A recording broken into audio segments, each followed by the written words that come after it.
Thyroid eye disease is a condition that most commonly affects patients who have Graves' hyperthyroidism, though it can occur in other thyroid conditions like Hashimoto's thyroiditis. And in about 6% of patients, actually, their thyroid blood tests can be within normal limits. Now, thyroid eye disease can present with a whole host of signs and symptoms, and the diagnosis of TED is really based on a constellation of all of these findings. There's no one specific feature, blood test, or finding on imaging that can diagnose TED in and of itself. There are things that we put together to come up with this overarching diagnosis. Some of the common presenting symptoms that patients have include redness of the eyes, a gritty, irritated, foreign body sensation. Sometimes they note that their eyelids are more swollen. Usually this is worse in the morning, and sometimes thyroid eye disease can present with double vision. Now, there are many different ways to think about TED, but one that I find very helpful is to think about disease grade and disease stage. What I mean by grade is whether you have mild, moderate, or severe disease. Mild eye disease might include retraction of the upper eyelids or some mild redness and swelling of the surface of the eye. Moderate thyroid eye disease to me means that the eye muscles are not working normally. So your eyes don't have the full range of motion and you have some double vision or may have some double vision. And severe thyroid eye disease, really, in my mind, is reserved for cases that are sight threatening. There are instances in which the optic nerve, that's the nerve that connects the eye to the brain, is not functioning properly in thyroid eye disease. We call this dysthyroid optic neuropathy. And that can cause problems with decreased visual acuity, decreased ability to see, and decreased color vision. Checking the color vision is actually one of the most sensitive ways of screening for dysthyroid optic neuropathy. So that's grade. The other component of this overarching conceptual approach to thyroid eye disease is stage. What I mean by disease stage is whether you're in the active or the inactive phase of disease. Now, the active phase of disease is characterized by change and inflammation. So this is the beginning part of disease where your eyes are red. Maybe last week you didn't have double vision, but this week you do. Things are evolving and changing. Usually that active phase of disease lasts on average between 12 and 18 months, but it can last longer in smokers. And in fact, smoking is the most important modifiable risk factor. So if you are a smoker who has thyroid eye disease, I know it is really, really difficult, but it is so important that you stop smoking because smoking has been associated with both longer active phase and more severe disease.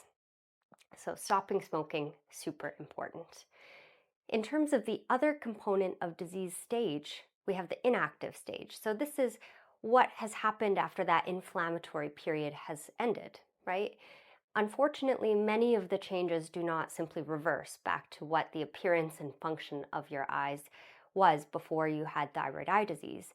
And so this phase is focused on rehabilitation. So let's talk a little bit about treatments. First of all, it's important to make sure that your thyroid levels are well controlled. That's important not only for your eyes, because poorly controlled thyroid levels have been associated with worse eye disease, but more importantly for the health of your whole body, because poorly controlled hyperthyroidism can be associated with poorer overall health outcomes. After you've made sure that your thyroid disease is well controlled, then it's time to focus on the eyes. There are many conservative things that we can do, especially in the active phase of disease, that can help minimize the symptoms.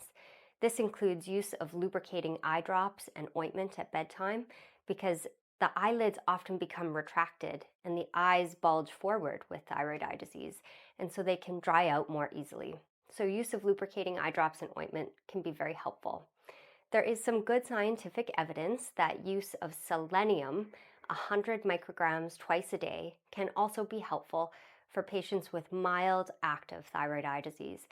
There's very minimal risk to taking this supplement, and so it is something that I recommend most of my patients take.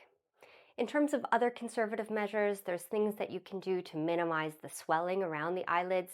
That includes limiting your salt intake, using cool compresses in the morning, and even sleeping with the head of your bed slightly elevated. Now, in terms of more active treatment, like medicine.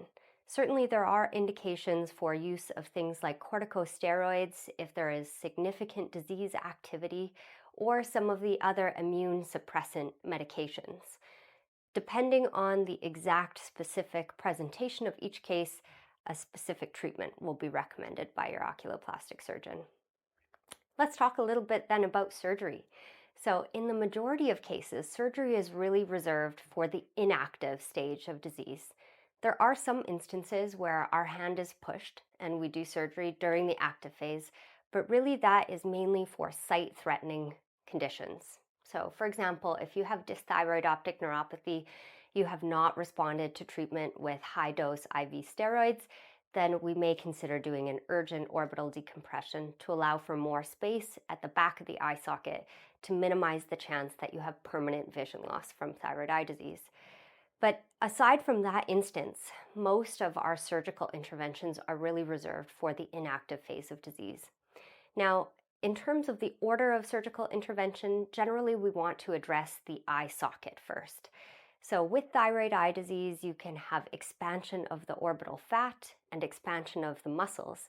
And because the socket is a bony house with a fixed volume, the eyes don't really have anywhere to go but forward. And this results in bulging or proptosis of the eyes. So, in terms of rehabilitating this, what we can do is make that bony orbital box larger. We can do this by making an incision in the eyelid crease and removing some of the bone behind the eye on the lateral portion. And in some instances, we also combine that with removing some of the bone from the medial compartment. This allows the eye socket to be larger, letting the eyeball sit back despite having that increased volume of fat and muscle. That's generally the first thing that we do surgically if it needs to be done, because moving the eyeball back can change how some of the eye muscles move, and that can change, if there is double vision, can change that. So you don't want to address the double vision with eye muscle surgery and then do the decompression and then have to go back to the eye muscle surgery, right? So generally we start with the orbital decompression if it's needed. Next after that would be any eye muscle surgery. And the goal really with thyroid eye disease and strabismus surgery is to take the area where you have single vision and move it more centrally so that it's a more usable amount of single vision. It doesn't mean that you will have no double vision in any position of gaze, because it can be very difficult and oftentimes not possible to make that muscle function normally again. But rather, the goal is to shift that area of single vision centrally so that it has less impact on your quality of life. And then the last thing that we look at in surgical rehabilitation in thyroid eye disease is the position of the eyelids. If you have too much upper eyelid retraction, we can recess the upper eyelid and lower it down. And then if there are some cosmetic aspects that are bothersome to you, we may consider doing a lower blepharoplasty or doing some fat grafting to the midface to help restore the appearance of your eyes and the region around your eyes to what it was before you had thyroid eye disease.